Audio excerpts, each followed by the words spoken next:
So when it comes to squatting, squatting is one of the most functional movements that we can do on the planet. If we didn't have toilets, we'd be squatting to do our business. If we hadn't invented chairs, we'd be squatting when we needed to rest. We are built to squat. So the fact that we seldom do it in our culture can actually be a bit of a gateway to knee issues, ankle issues, hip issues, back issues, because we are not moving our bodies the way that they are designed. So how are we supposed to move when we squat? When you squat, feet should be approximately shoulder width apart, toes ever so slightly opened. From there, I'm going to soften my hips and knees, so that way I'm not locking something out. From there, I want to think about sending my weight back so that I'm about 80% loaded in my heels, 20% in the balls of my feet, so that I can actually wiggle my toes. Once I've got the majority of my weight at my heels, then I'm going to very slowly begin to sit down.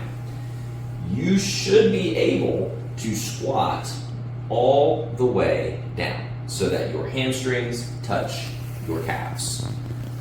In this position, you are able to physically rest on your own body, and you should not have to work very hard to maintain yourself. There are a number of different things that could be preventing you from getting into this position.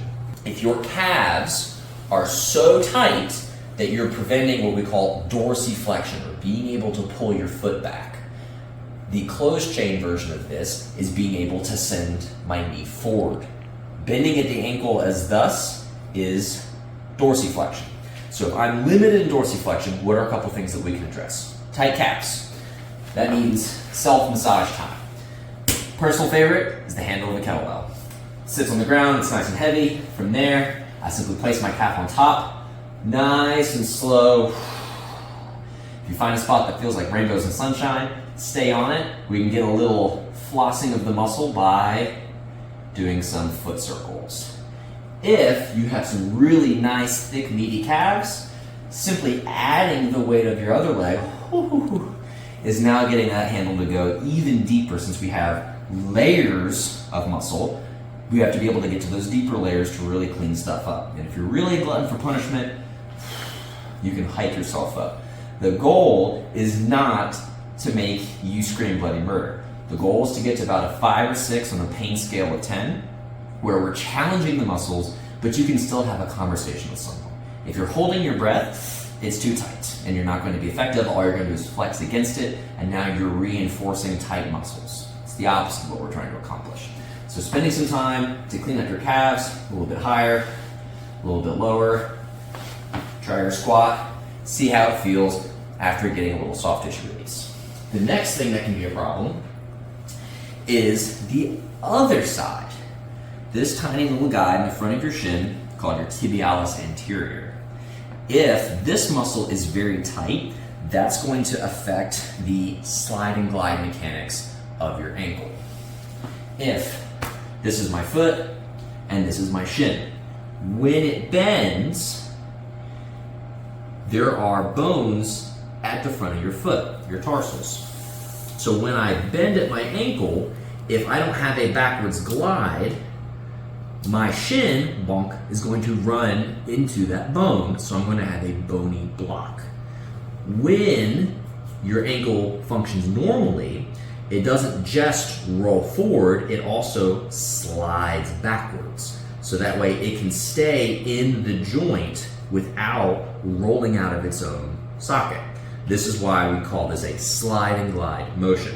So if I have a muscle in the front that's insanely tight, that's preventing that backwards glide, it's being pulled into the front where I'm now running into those other bones and getting that bony block. So if this muscle in the front of your shin is very tight, that's going to prevent the proper joint mechanics. I'm going to get my bony block, and now my knee can't go forward. So grab your lacrosse ball. You're going to find the bony part of your shin, and you're going to go just to the outside. From there, I'm going to place my ball in that nice little meat space right there. I'm going to place hand over hand on that ball, and I'm going to give my knee a hug. Whew. And as I'm hugging my knee, I'm pulling that ball into my shin, or I should say pulling the ball into my tib anterior, not the bony part of the shin. And once I get that pressure, I'm going to do little dime-sized circles. So I'm kind of performing some self-massage. I can then go a little bit higher, a little bit lower. This muscle, if you pull your toes back, you can feel it runs from about here to here. As you approach the ankle, it becomes tendinous, and tendons don't contract or relax, so there's no point in smashing those. So I'm going to keep it on nice meaty tissue, and when I find a spot that feels like rainbows and sunshine, I can then add some foot circles as well. So now I'm getting some contract relax to encourage those muscles to let go. And once I've cleaned that up a good bit, we need to stretch the tib anterior. Now that it's nice and supple, I can get into a kneeling position with my weight on my foot.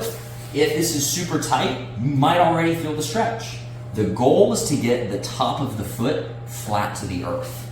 So if this is where you're at and you're feeling the stretch, it's effective.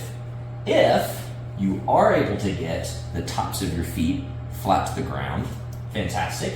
If you're not yet feeling the stretch, keeping your weight on the heel so the foot stays trapped, I'm going to grab my knee and slowly pull my knee off the floor while my foot is still in contact with the earth. If the foot's coming off, you're not challenging the plantar flexion, the opposite of dorsiflexion, so stretching that muscle out. You're not challenging that, so the foot needs to stay flat while the heel comes off. That's why you're sitting on the foot to keep yourself honest. So now that we have increased the functioning of our tib anterior, we should have less restriction in that ankle joint. And now, with better sliding glide, we should be able to have more range of motion coming forward.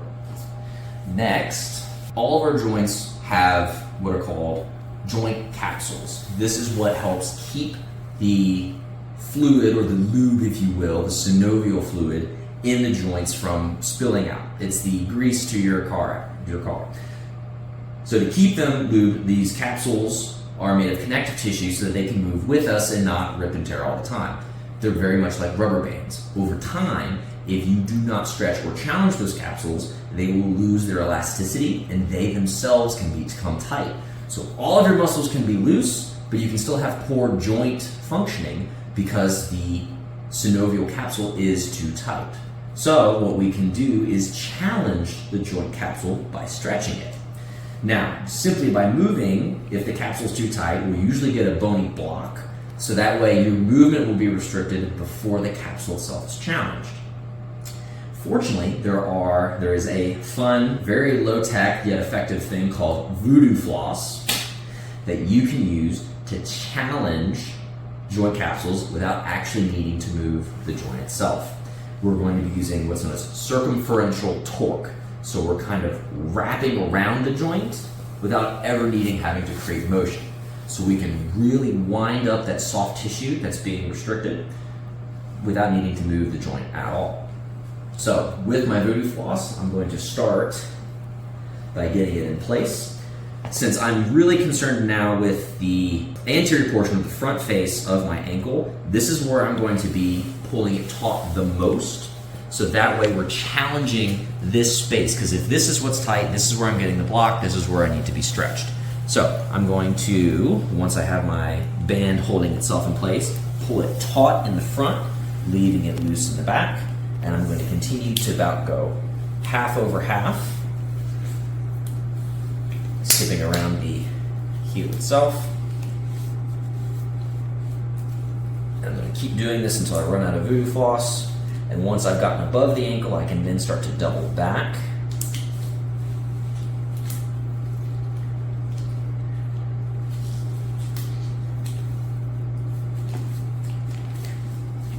And then we'll tuck it in on itself. There. So now, really feeling that. You challenge it by slowly performing some ankle circles. And of course, that dorsiflexion, which is what we're trying to accomplish. So now, because all of this is stretching out that tissue, I'm now able to kind of push it back because it has nowhere else to go. I'm feeling that restriction before I get that bony block. So now I'm really able to challenge that joint capsule as I go through the motion. And if you feel like your foot is starting to go numb or cold, your time is up. Take yourself out of the Voodoo Floss. Now you should feel like you have a new lease on ankle mobility when you go to perform your squats.